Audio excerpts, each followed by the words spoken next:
Penguin Random House presents Kautilya, the Arthashastra by Ellen Rangarajan. Read by Nathan DaCosta. Part 6. Civil Service Regulations. Just as it is impossible not to taste honey or poison that one may find at the tip of one's tongue, so it is impossible for one dealing with government funds not to taste a little bit of the king's wealth. Book 2, Chapter 9, verse 32. Just as it is impossible to know when a fish moving in water is drinking it, so it is impossible to find out when government servants in charge of undertakings misappropriate money. Book 2, Chapter 9, verse 33. Those officials who do not eat up the king's wealth but increase it in just ways and are loyally devoted to him shall be made a permanent in service. Book 2, Chapter 9, verse 36.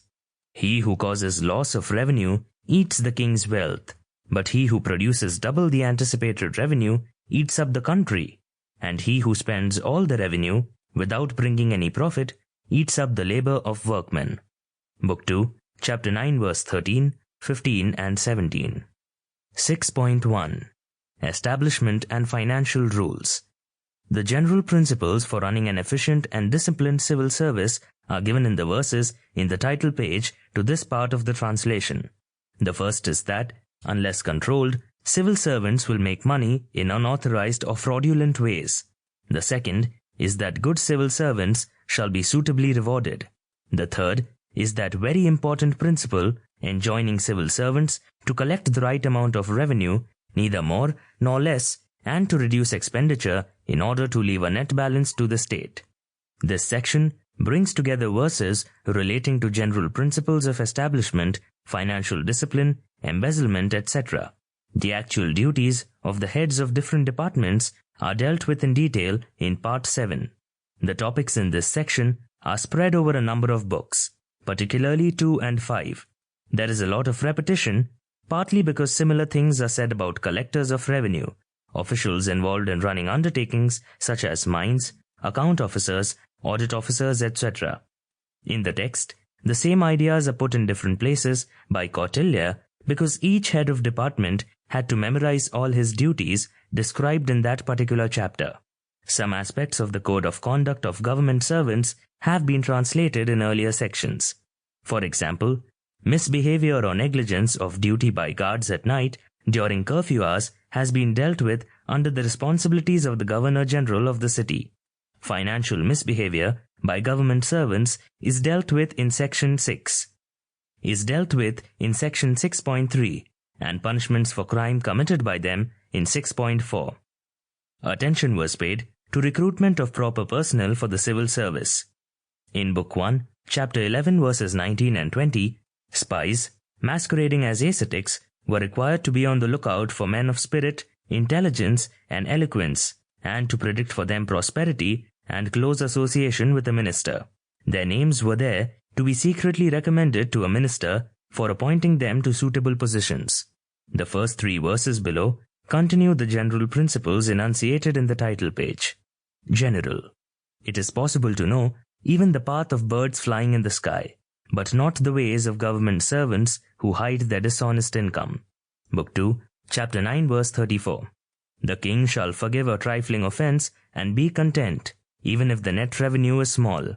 He shall honor with rewards those officials who bring great benefit to the state. Book 2, Chapter 7, verse 41. Those officials who have amassed money wrongfully shall be made to pay it back. They shall then be transferred to other jobs, where they will not be tempted to misappropriate and be made to disgorge again what they had eaten. Book 2, Chapter 9, verse 35. Establishment of the Civil Service. Heads of departments shall not remain permanently in one job and shall be rotated frequently. Book 2, Chapter 9, verse 31. Officials who have the necessary qualifications for being appointed as ministers shall be appointed as head of departments according to their ability. Book 2, Chapter 9, verse 1. Heads of departments shall carry out their duties with the assistance of accounts, clerks, coin examiners, storekeepers, and military supervisors. Clever and loyal assistant of military supervisors shall watch over the activities of subordinate officials such as accountants and clerks. Book 2, Chapter 9 verse 28 to 30. Inspection. The king shall have the work of heads of departments inspected daily, for men are, by nature, fickle, and like horses, change after being put to work. Therefore, the king shall acquaint himself with all the details of each department or undertaking, such as the officer responsible, the nature of the work, the place of the work, the time taken to do it, the exact work to be done, the outlay and the profit. Book 2, Chapter 9 verses 2 to 4. General instruction on works. No work shall be started without authorization except in cases of emergencies. Book 2, Chapter 9 verse 7. Officers shall carry out the work as ordered without either colluding with each other or quarrelling among themselves. For when they collude, they swallow revenue, and when they quarrel, they ruin the work. Book 2, Chapter 9 verses 5 to 6. An officer, negligent or remiss in his work, shall be fined double his wages and the expenses incurred. Book 2, Chapter 9 verse 8. An officer who accomplishes a task as ordered or better shall be honored with promotion and rewards. Book 2, Chapter 9 verse 9. Every official who is authorized to execute a task or is appointed as a head of department shall communicate to the king the true facts about the nature of the work, the income and the expenditure, both in detail and the total. Book 2, Chapter 9 verse 19. On collecting the correct revenue. There are three kinds of faults in revenue collection: causing loss through negligence, collecting more than the just dues due to overzealousness, and being careless about keeping expenditure well within income. He who causes loss of revenue swallows the king's wealth. If he causes loss through ignorance, and the 7 other causes mentioned in Book 2, Chapter 7 verse 10, see below, he shall be made to pay an amount equal to the loss multiplied by an appropriate number, depending on the circumstance of each case. Book 2, Chapter 9 verse 13 and 14. He who produces double the anticipated revenue eats up the Janapada, the countryside and its people, by leaving them inadequate resources for survival and further production. If the official brings in to the treasury the whole of the excess revenue, he shall be given a small punishment. If the offense is grave, that is, using part or whole of the excess collection for his own benefit, he shall be punished according to the amount involved. Book 2, Chapter 9 verse 15 and 16. He who spends all the revenue without bringing in any profit swallows the labor of workers. He shall be punished according to the nature of his offense, depending on whether the profit was misappropriated or not.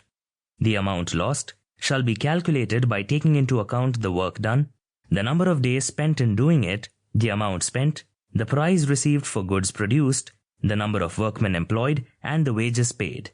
Book 2, Chapter 9 verse 17 and 18.